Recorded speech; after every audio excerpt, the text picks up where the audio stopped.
حضرت مولا علی شیر خدا کرم اللہ تعالی وجہ کریم کو نبی پاک صلی اللہ علیہ وسلم نے نا 2 سواروں کے ساتھ بھیجا، تلواریں دے کے، فرمایا تمہیں نا مقام خاک پر ایک خاتون ملے گی جو ایک خط لے کے جا رہی ہے قریش مکہ کے نام مدینے سے، تو اس کے پاس سے تمہیں وہ خط ملے گا، تو وہ خط لے کے آؤ۔ حضرت مولا علی شیر خدا کرم اللہ تعالی وجہ الکریم 2 صحابہ کے ساتھ وہاں پہنچ گئے۔ اس خاتون کو اسی مقام پہ پا لیا جہاں نبی پاک نے بتایا تھا۔ اب سفر میں یہ طے نہیں ہوتا کہ کہاں ملاقات ہوگی، طے نہیں ہوتا، لیکن حضور نے طے کر کے بتایا، فرمایا مقام خاک پہ ملے گی۔ تو حضرت علی کہتے ہیں وہی ملی جہاں مدینے والے نے بتایا تھا۔ ابھی تک لوگوں کو حضور کے علم شریف کی دلیلیں نہیں مل رہی، جہاں بتایا تھا وہیں عورت ملی۔ تو حضرت علی کہنے لگے وہ خط لا، کہنے لگی کون سا خط؟ کوئی شہر۔ اب اس کا جو تھیلا کا سامان والا وہ تلاش کیا، گھوڑے یا اونٹ پر سوار تھی، ساری تلاشی لی، جو اس کے پاس چیزیں تھی وہ ساری اس سے دیکھ لی، خط ملا کوئی نہیں۔ اب ایک صحابی بیچ میں سے کہنے لگے علی پتہ نہیں اب یہ خط کہاں چھوڑ رہی ہے، کیا معاملہ ہے، تو کیا کریں، یہ خاتون بھی ہے۔ تو حضرت مولا علی شیر خدا نے تلوار نیام سے باہر نکالی، آپ فرمانے لگے بی بی 2 عرصی بات ہے، میرے رسول نے کہا خط تیرے پاس ہے، چاند ٹوٹ سکتا ہے، تارے جھڑ سکتے ہیں، حضور نے فرمایا تو خط تیرے پاس سے نکلے گا۔ ہاں بات ختم ہو گئی، جو دن کو کہہ دیا دن ہے تو دن نکل آیا، اور جو شب کو کہہ دیا شب ہے تو رات ہو کے رہی، اور خدا نے ان کی زبان کو وہ اختیار دیا کہ جو نکلی منہ سے ان کے وہ بات ہو کے رہی۔ خط تیرے پاس ہے تو نے دینا ہے، اب یہ بتا تو نے کیسے دینا ہے تیرے پاس، بتا کس طرح دے گی۔ یہ اس نے مولا کائنات کی بات سنی اور شیر کے شیروں والے تیور دیکھے، تو اس نے اپنے بال کھولے اور خط نکال کے دے دیا، کہنے لگے یہ خط ہے۔ حضرت مولا علی نے اس صحابہ کی طرف دیکھا اور فرمانے لگے دیکھا میرے محبوب کے غلاموں خوش ہو جاؤ، حضور کی زبان نور سے جو نکلتا ہے حق اور سچ ہی نکلتا ہے۔ اپنی طبیعت میں نا یقین لائیں، حضور نے کہا ہے کہ نماز پڑھو تو روزی میں برکت ہوگی، تو انشاءاللہ ہوگی۔ تو پھر اذان کے ٹائم دکان بند کرنی ہے، نماز سے چھٹی نہیں کرنی، تو مسجد آنا ہے۔ دیکھیں ہمیں زینت دی گئی ہے داڑھی کے ساتھ، تو اگر ہماری زینت داڑھی میں ہے تو پھر زینت داڑھی ہی میں ہے، پھر بغیر داڑھی کے۔ میری بات کی سمجھ آ رہی ہے؟ میں دوستوں سے اکثر گزارش کرتا ہوں کہ بغیر داڑھی کے کوئی بندہ ساج سنور کے نکلے تو لوگ کہتے ہیں پیارا لگ رہا ہے، یہ بھی تعریف ٹھیک ہے، لیکن داڑھی والا آدمی کبھی وضو کر کے نکلے تو تعریف اس کی بھی ہوتی ہے، لیکن پتہ کیا کہتے ہیں کتنا نورانی چہرہ ہے۔ اب بالکل رنگ ہی بدل گیا تعریف کا، وہی تعریف ہی ہے، پہلے بھی تعریف ہوئی تھی تو اب بھی تعریف۔ تو اللہ رسول کی باتوں پر مکمل اعتماد، مکمل یقین۔ اور یہ جو ہمارے طبیعتوں میں اب لوگ مایوسیاں پیدا کرتے ہیں نا، بہت زیادہ مایوسی پیدا کرنے والوں کی لمبی تعداد ہے، بڑی لمبی، ان سے بھی جان چھوٹ جائے گی، آپ مضبوط ہو جائیں گے ذہنی طور پر۔ یاد رکھیں کہ وہ بندہ کمزور نہیں ہوتا جس کا جسم تھک جائے، میں نے کہا وہ تو سویرے ٹھیک ہو جائے گا، سوئے گا تو سویرے اٹھے گا تو ٹھیک ہے، جس کا دماغ تھک جائے جو بالکل، یہ لوگوں نے مایوس کر دیا، کچھ بھی نہیں ہو سکتا جی، غریب آدمی کیا کر سکتا ہے جی، آپ ایسے ہی رہیں گے جی، چھوڑیں جی، آپ آگے نہیں جا سکتے۔ کچھ میری طرح کے لوگوں نے بھی پریشانی پیدا کی، انہوں نے کہا جی وہ تو داتا صاحب تھے، آپ نہیں اتنے ناول پڑھ سکتے، یہ کہاں لکھا ہوا ہے جی، یہ کس نے کہا ہے، وہ تو فلانے بزرگ تھے، آپ نہیں، وہ کیوں نہیں کر سکتے بھائی، وہ بزرگ بھی وہی قرآن پڑھتے تھے جس کی ہم تلاوت کرتے ہیں، ان کے لیے بھی حضور نے وہی سنت چھوڑی تھی جو ہمارے لیے چھوڑی۔ ایک ملنگوں کا ٹولہ ہے، وہ بھی بڑی پریشانیاں پیدا کرتا ہے، وہ کہتے تینوں کسی نے کچھ کیتا ہے، وہ بھی بندہ گیا سرے سے، کام سے گیا۔ او خدا کے بندے، ہمارے ہاتھ میں رب رسول کا دامن ہے، کوئی کچھ کر بھی دے تو مدینے والے نے فرمایا تو سورت بقرہ پڑھا کر گھر میں، جن کیا شیطان بھی تیرے گھر سے دوڑ جائے گا۔ تو آپ ذہنی طور پر اپنے آپ کو کمزور نہ کریں، طاقتور بنے اور بڑی بات کریں، بڑی۔ جو لوگ دائرہ محدود کرتے ہیں وہ کمزور ہو جاتے ہیں، ہمارے اللہ کے بندے چلے تھے، کہاں سے پہنچے کہاں. خواجہ معین الدین صاحب رحمۃ اللہ علیہ جی، بڑی بڑی بلڈنگیں، بڑے بڑے جو ہیں وہ یونیورسٹیاں، آستانے اب بننے لگے ہیں. آپ پڑھیے خواجہ صاحب رحمۃ اللہ علیہ کو تو ہندوستان میں خیمہ لگانے کی جگہ نہیں دیتے تھے لوگ. یہاں خیمہ لگاتے تو کھیڑ دیتے تھے، وہاں لگاتے تھے تو کھیڑ دیتے تھے. پھر انہوں نے یہ نہیں کہا کہ مجھے تو جگہ نہیں مل گئی، تو وسائل آئیں گے تو کوئی چیز بنے گی، کوئی ادارہ بنے گا تو کام ہوگا. یہ لوگ تو چلتے پھرتے ادارہ تھے. ہاں یہ فقیر تھے، جہاں بیٹھ جاتے تھے وہاں جلسہ ہو جاتا تھا، جہاں چلنے لگتے تھے وہاں جلوس ہو جاتا تھا. یہ لوگ میرے مجلس تھے، اس لیے انہوں نے اداروں پہ توجہ نہیں دی، بندوں پہ توجہ دی.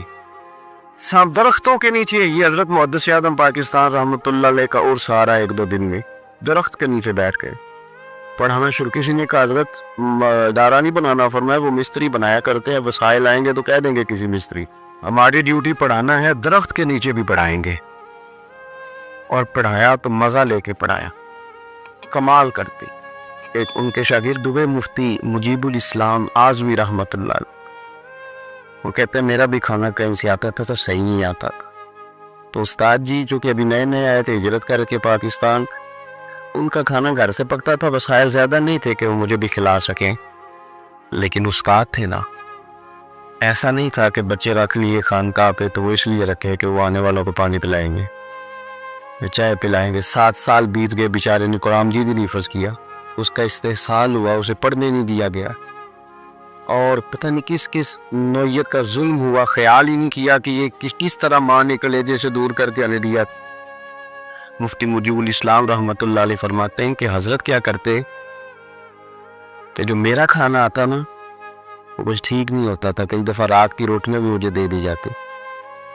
تو حضرت کیا کرتے، کہتے پتر یہ تیرے والا مجھے بڑا پسند تھا، تو اپنی روٹی دے دے، میں کھا لیتا ہوں، تو میری آئی تھی تو کھا لے گا. میں فرماتے میں حضرت جب میرا کھانا کھاتے تو میں رویا کرتا، میں روتا، اور جو اپنا کھانا آتا وہ مجھے دیتے.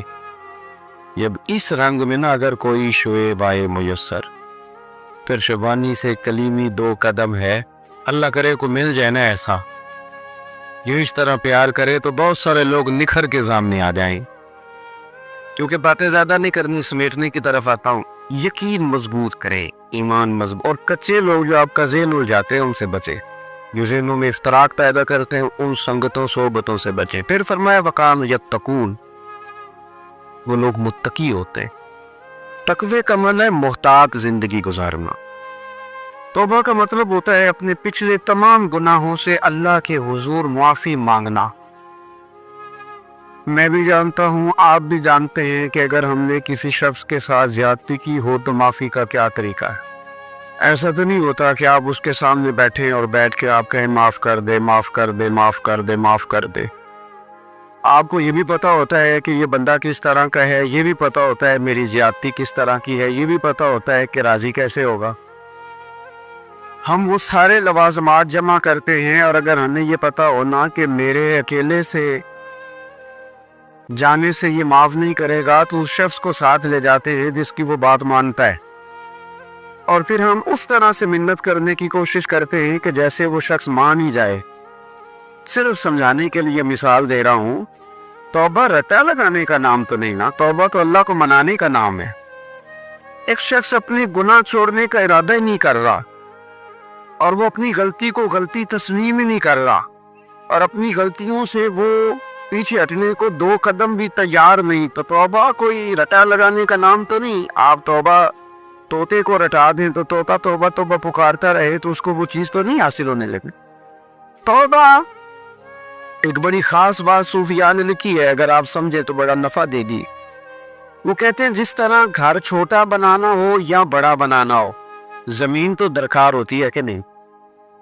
زمین ہوگی تو گھر بنے گا، چاہے وہ چھوٹی سی کٹیا بنے یا بہت بڑا محل بنے، زمین کا ہونا ضروری ہے. اسی طرح آپ نے نیک اعمال تھوڑے کرنے ہیں یا زیادہ کرنے ہیں، توبہ کا ہونا ضروری ہے.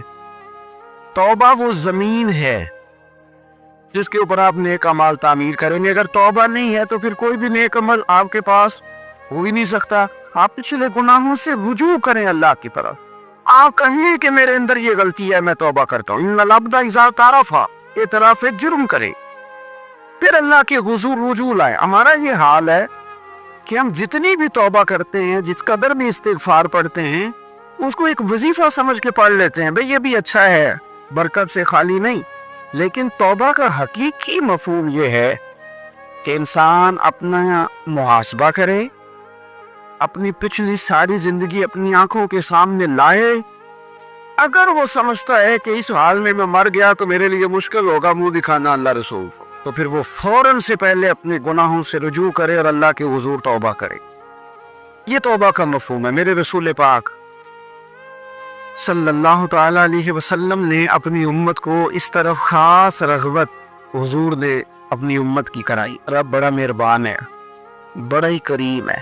وہ تو کسی بندے کی اونٹنی اگر کبھی گم ہو جائے صحرا میں، اور اس طرح گم ہو کہ پیسے بھی اونٹنی پہ ہوں، کھانا بھی اونٹنی پہ ہو، کپڑے بھی اونٹنی پہ ہوں، علاقہ بھی صحرا کا ہو، اور اس نے کسی ٹہنی کے ساتھ باندھی ہو، پھر وہ سو جائے، سو کے اٹھے تو اونٹنی غائب ہو.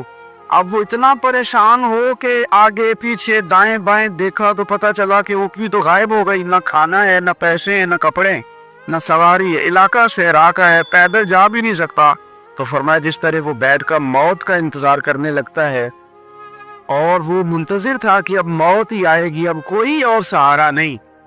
فرمایا اچانک اگر اونٹنی سامنے آ جائے تو اسے کتنی خوشی ہوگی. یا رسول اللہ اسے تو بڑی خوشی ہوگی. فرمایا جب رب کا بندہ توبہ کرتا ہے تو اللہ کو اس سے بھی بڑھ کر خوشی ہوتی کہ بندہ توبہ کر گیا، اپنے گھر واپس آ گیا ہے، اس نے بات مان لی. ہمارا اصل مسئلہ احساس کا ہے، توبہ کا نہیں. جب تک اپنی غلطیوں کا بندہ محاسبہ نہیں کرتا، جب تک احساس پیدا نہیں کرتا، وہ محسوس نہیں کرتا کہ میں غلط ہوں، مجھے ٹھیک ہونا چاہیے، تب تک توبہ کا ہے. آپ دیکھیں نا صحابہ کرام کا مزاج کیا، چھوٹی چھوٹی چیزیں ہیں لیکن وہ دوڑ کے آتے ہیں، کہتے ہیں یا رسول اللہ غلطی ہو گئی، اور اپنے آپ کو پیش کرتے. ایک خاتون نے آ کے پیش نہیں کیا کہ یا رسول اللہ میرے پیٹ میں ناجائز بچے ہیں، مجھے پاک کر دی. کوئی پکڑ کے نہیں لایا، کسی نے آ کے اسے گرفتار نہیں کیا، مقدمہ نہیں کرایا، پرچہ نہیں درج کرایا، 14 دن کے ریمانڈ کے بعد نہیں مانی، خود آئی اور آ کے کہا حضور میرے سے غلطی ہو گئی، یا مجھے معاف کر دے. رسول پاک صلی اللہ تعالی علیہ وسلم نے بچے کی ولادت کے بعد اسے دوبارہ بلایا، کہا بعد میں آنا. وہ آئی، اسے سنسار کیا گیا. تو جب کسی شخص نے کہا نا کہ یہ تو بڑی نفس کے ہاتھوں گرفتار عورت تھی اور کتنا بڑا جرم کیا، تو پھر حضور نے پتہ کیا فرمایا؟ فرمایا چپ کر جاؤ، تم نے گناہ دیکھا ہے، تم نے اس کا احساس نہیں دیکھا. جب تک احساس گناہ اور احساس زیاں پیدا نہیں ہوتا، اس کی وجہ یہ ہے، امام غزالی رحمۃ اللہ علیہ فرماتے ہیں جو مومن ہوتا ہے نا، مومن وہ دھاگے کے برابر گناہ کرے تو وہ محسوس کرتا ہے کہ پہاڑ کے برابر گناہ ہے میرے اوپر. اور جو منافق ہوتا ہے نا، وہ پہاڑ کے برابر گناہ کر کے کہتا ہے یہ تو دھاگے کے برابر ہے، محسوس ہی نہیں کرتا کہ میں نے اتنے جرم کیے. وہ تسلیم کرنے کو تیار نہیں ہوتا. جب تک تسلیم نہیں کرتا تب تک توبہ کا کوئی معنی سمجھ میں نہیں آتا. اور توبہ کریں تو پھر توبہ نہ، اور بھائی جس نے ماننا ہوتا ہے وہ تو اشارے سے بھی مان جاتا ہے، اور جنہوں نے نہیں ماننا، میں کئی دفعہ کہتا ہوں یہ میرا جو دور ہے یہ شانے لوگوں کا دور ہے. سمجھدار زیادہ ہیں، اور سمجھدار بھی اس طرح کے سمجھدار نہیں جس طرح کا معاملہ فہم سمجھدار ہوتا ہے. سمجھدار چالاک قسم کے، اپنے حق میں سمجھدار اور اپنے ذہن کے مطابق فیصلہ کرنے والے لوگ. پھر ہم بہت ساری جگہوں پہ ٹامک ٹونیاں کھاتے ہیں. جس نے ماننا ہے اس نے اشارے سے بھی مان جانا ہے، اور جس نے نہیں ماننا اس نے کہنا مجھے 24 سال ہو گئے فلانی جگہ جمعہ پڑھتے پر میں ماننے کو تیار نہیں ہوا. نہیں نہ ماننا تو مجھے 20 سال ہو گئے فلانی جگہ جاتے آتے، بس نہیں ماننا تو پھر مزاج نہیں ہوتا. جس میں ماننا ہے. حضرت فضیل بن عیاض رحمۃ اللہ علیہ ڈاکو تھے، اور نرے ڈاکو نہیں تھے، ڈاکو کے سردار تھے. تو ارشاد فرماتے ہیں کہ میرا طریقہ یہ تھا کہ میں ایک پورے قافلے کی صورت میں حملہ کرتا تھا تو لوگ ڈرا کرتے تھے، اگر کہ فضیل بن عیاض کے ڈاکو نے حملہ کیا تو پھر نہیں بچتے. ایک دن گزر رہا تھا تو ایک قاری صاحب آیت پڑھ رہے تھے، لا تقنطوا من رحمت اللہ، اللہ کی رحمت سے کبھی نا امید نہ ہونا. ان اللہ یغفر الذنوب جمیعا، بے شک وہ سارے گناہ معاف کر دے گا. آپ فرماتے میرے دل میں بات اثر کر دی. ماننا ہے نا. جس نے نہیں ماننا اس نے 6666 آیتوں کا ترجمہ پڑھ کے بھی توجہ نہیں کر رہی. آپ ارادہ کریں نا, آپ اپنی دل کی زمین کو زرخیز بنائیں. فرماتے ہیں میں فوراً وہ آیت سنی تو میں رویا, اور میں وہ حافظ صاحب کے پاس چلا گیا, ان سے اجازت لی, ان کے کمرے میں داخل ہوا. میں نے کہا آپ نے بھی آیت پڑھی ہے کہ اللہ سارے گناہ معاف کر دے گا؟ تو جس بندے نے کئی سال ڈاکے ڈالے ہوں, بیٹیاں روتی رہتی ہوں پر وہ مال لے کے آ گیا ہو, مائیں واسطے دیتی رہتی ہوں پر وہ لوٹ کے نکل آیا ہو, اب جی اگر وہ بندہ بھی سچے دل سے توبہ کرے تو اللہ معاف کر دیتا ہے. تو آفا جی کہنے لگی میں کون ہوتا ہوں تمہیں کوئی تفسیر بتانے والا, میں نے تو قرآن کی آیت پڑھی ہے. میرا رب کہتا ہے لا تقنطوا من رحمت اللہ, تم نے مایوس نہیں ہونا, تم آ جانا, معافی مانگ لینا. ان اللہ یغفر الذنوب جمیعا, اللہ سارے گناہ معاف فرما دے گا. اللہ سارے گناہ, تو یہ تو اللہ فرما رہا ہے. فضیل بن عیاض کہتے ہیں میں نے کہا ختم ہو گئی بات, توبہ بھائی.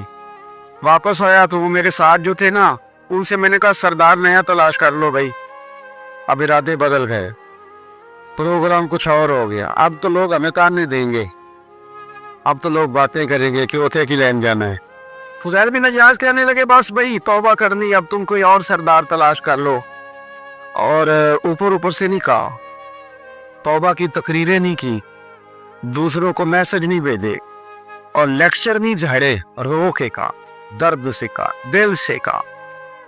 تو وہ جو باقی کے تھے نا, ان پر سردار کی بات کا اثر ہوا. کہنے لگے سردار ہم نے سردار نیا نہیں ڈھونڈنا, اگر چوریاں مل کے کی ہیں تو اب تو اس طرح تو نہ کر, توبہ بھی مل کے ہی کریں گے, اب اللہ بھی مل کے ہی کریں گے.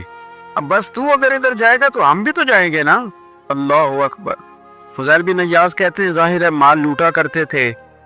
میں نے مسئلہ پوچھا علماء سے تو انہوں نے بتایا کہ یہ تو کل بات کا مسئلہ ہے, جو لوٹا ہے وہ تو واپس کرنا ہی پڑے گا. اب میں نے وہ پیسے جمع کیے, اب سارے تو میرے پاس تھے نہیں, جتنے میں دے سکتا تھا دیے, جو کھا چکا تھا وہ رہ گئے. ایک یہودی کے پیسے رہ گئے, اس کے گھر چلا گیا. میں نے جا کے اسے کہا میاں میں نے کر لیا توبہ, اور میں وہ فضیل بن عیاض ڈاکو ہوں جس کے تیرے گھر سے اتنا مال لوٹا تھا, میرے پاس پیسے کوئی نہیں, وہ پیسے لگ گئے, اب تو اس طرح کر مجھے معاف کر دے. وہ کہنے لگا نا جناب, یہ بھی کبھی کبھی ہوتا ہے, لوگ نا شرافت کو بزدلی سمجھ لیتے. فضیل بن عیاض سے کہنے لگا میں تو پیسے لوں گا, ایسے تو نہیں معاف کرتا. فرمانے لگے پیسے تو کوئی نہیں, یہ سچی توبہ ہے. وہ کہنے لگا پھر اس طرح کرو, میری اونٹوں کو چارہ ڈالو, پیسے پورے ہوئے تو چلے گا نا. کل ڈاکو تھے, ابھی وہ تلوار چلانی آتی ہے, نیزہ چلانا آتا ہے, ڈٹنا آتا ہے, اعصاب مضبوط ہے, مسئلہ کوئی نہیں. لیکن توبہ سچی کی ہے نا, یہ سچی توبہ والے لوگوں کا طریقہ ہے. اس سے کہہ سکتے تھے کہ جا جتھو لب دنی لے لے, تو یہ کہا معاف کر دے, تو تیار ہی نہیں ماننے کو. حضرت فضیل بن عیاض کہنے لگے اگر اونٹوں کو چارہ ڈالنے سے تو معافی دیتا ہے نا, تو میں تیرے اونٹوں کو چارہ ڈالنے کو بھی تیار. کیوں کہ راضی اللہ کو کرنا ہے, اپنے ضمیر سے بوجھ اتارنا ہے, بندوں کے سامنے سرخرو نہیں ہونا, اللہ کے حضور ہونا. توبہ کا مطلب ہے رب کی بارگاہ میں سرخرو ہونا, بندوں کے سامنے نہیں. حضرت فضیل بن عیاض سے کہنے لگے ڈالیں گے تیرے اونٹوں کو چارہ, کیوں نہیں ڈالنا. 2-4 دن چارہ ڈالا تو وہ یہودی ایک دن کہنے لگا کہ یہ نا ٹھیکریوں سے بڑی ہوئی تھیلی ہے, یہ تو ذرا اٹھا کے لا. حضرت فضیل بن عیاض نے اٹھا کے اسے دی, جب اس نے کھولی تو اشرفیوں کی بھری ہوئی تھی. تو آپ فرمانے لگے تو کہہ رہا تھا ٹھیکریاں اٹھا کے لا. کہنے لگا میں تورات بڑی پڑھتا ہوں, عالم ہوں, میں نے تورات میں پڑھا تھا کہ مسلمان جب سچی توبہ کر لیں گے نا تو رب ٹھیکریوں کو بھی سونا بنا دیا کرے, پھر یہ مٹی کے ڈھیلے اشرفیاں بنا کریں گے. تو میں نا تیری توبہ چیک کر رہا تھا, یہ اس میں نے روڑے بڑے ہوئے تھے, لیکن تو اٹھا کے لایا, تو تیری توبہ بھی سچی ہے اور تمہارا دین بھی سچا ہے. اب اس طرح کا معافی اس شرط پہ دوں گا کہ مجھے کلمہ پڑھا تاکہ میں بھی مسلمان ہوتا. توبہ کے معاملے میں احساس, اور میں نے کہا کہ جس نے اشارہ لینا ہے, اشارہ, ایک زازان نام کا نا گویا تھا, آواز بڑی سریلی تھی. شراب خانے میں جب محفلیں سجتی تھی تو معاذ اللہ وہ گانے گایا کرتا تھا, سریلی آواز تھی. حضرت عبداللہ ابن مسعود حضور کے صحابی, حضور نے فرمایا عبداللہ ابن مسعود اسی طرح قرآن پڑھتے ہیں جس طرح میرے اوپر نازل ہوا تھا. عبداللہ ابن مسعود نا چھوٹا قد, پتلی پتلی ٹانگیں تھی حضرت عبداللہ ابن مسعود. ایک دن درخت پہ چڑھے ہوئے تھے تو کچھ لوگوں نے نا بچے کرتے ہیں نا مذاق، معاذ اللہ کچھ نے کہا کتنی پتلی ٹانگیں.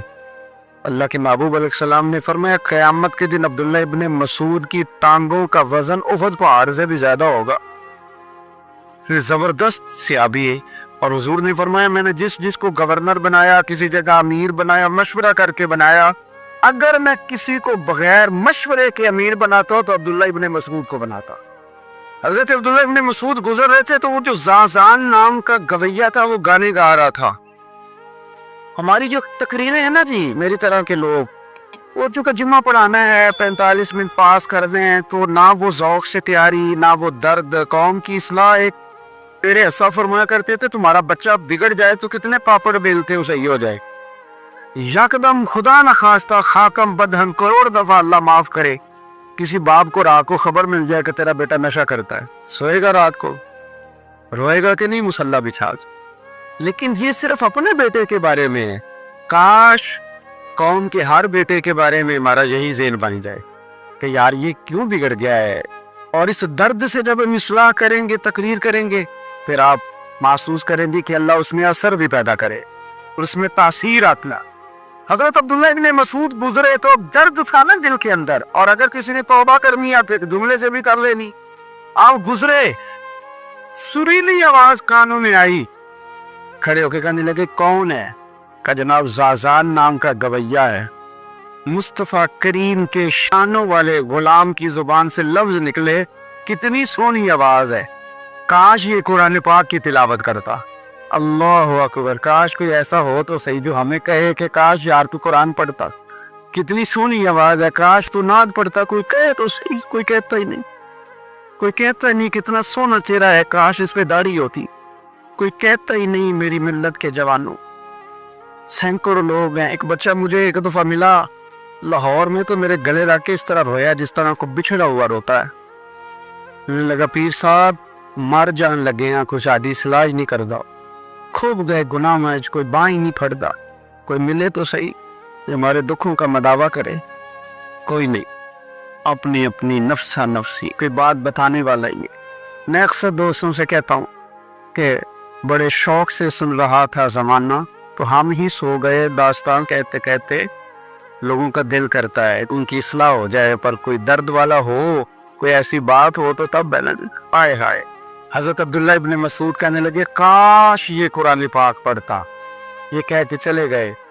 باہر وہ نکلا نا، جب سارے لوگ باہر نکلے اس معاذ اللہ بری مجلس سے تو چین گوئیاں ہو رہی تھی کہ آج تو یہاں حضرت عبداللہ ابن مسعود بھی آئے تھے. تو زازان سے کسی نے کہا کہ آج نا حضرت عبداللہ ابن مسعود نے تیری آواز سنی، تیری آواز. تو وہ کہہ رہے تھے کاش اتنی سونی آواز سے قرآن پڑھتا تو مزہ آتا. کاش. وہ کہنے لگا نبی پاک کے صحابی نے میرا نام لیا ہے، گویہ ہو کے میرا ذکر کیا ہے.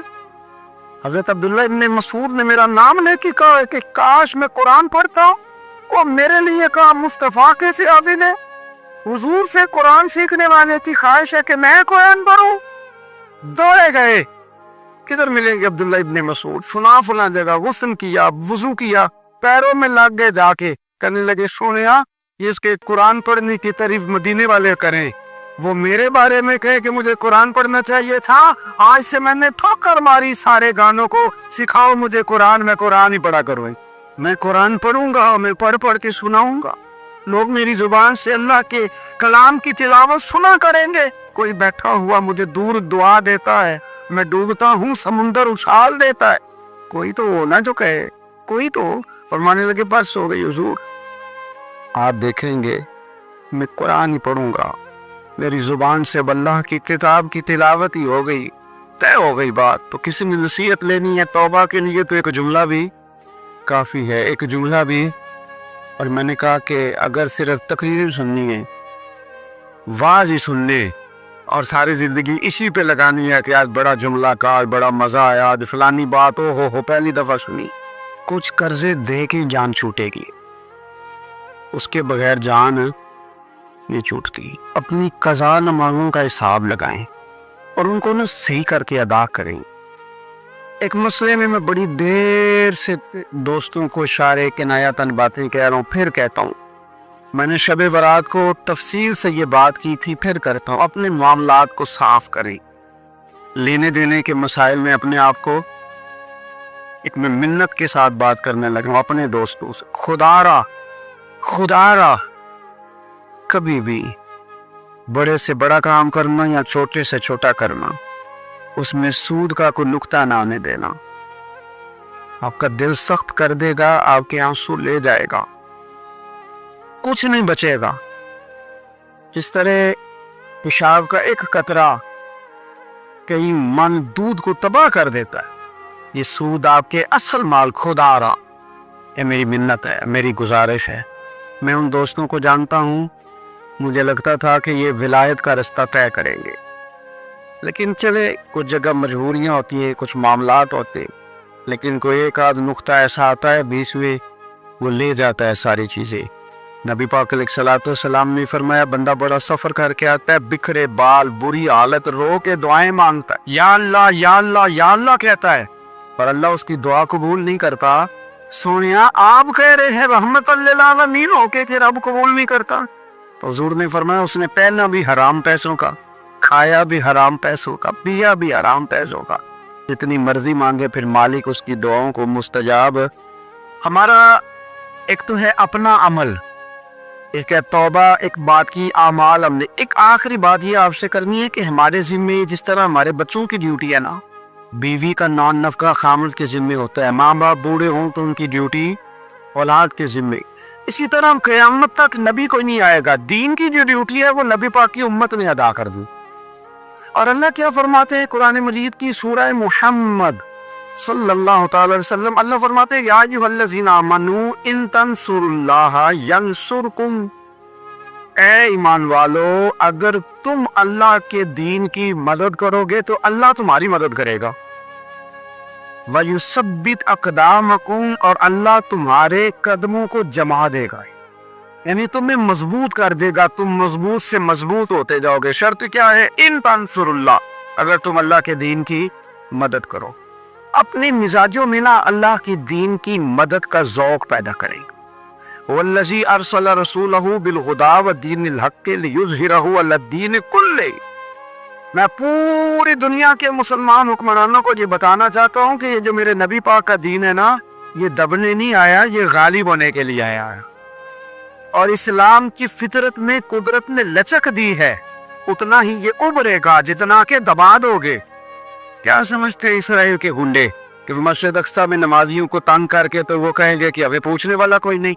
اسلام کی فطرت میں قدرت نے لچک دی ہے، اتنا ہی یہ ابھرے گا جتنا کہ دبا دو گے۔ بانج نہ سمجھا جائے اس امت کو، بس یہ جو مسلمان حکمران ہیں یہ اتنی بات سمجھ لیں کہ تم جب ان یہودیوں سے، کافروں سے معاہدے کرتے ہو تو تمہیں تو کچھ خیال نہیں آتا، تم تو صرف دنیا داری دیکھ کے چلتے ہو۔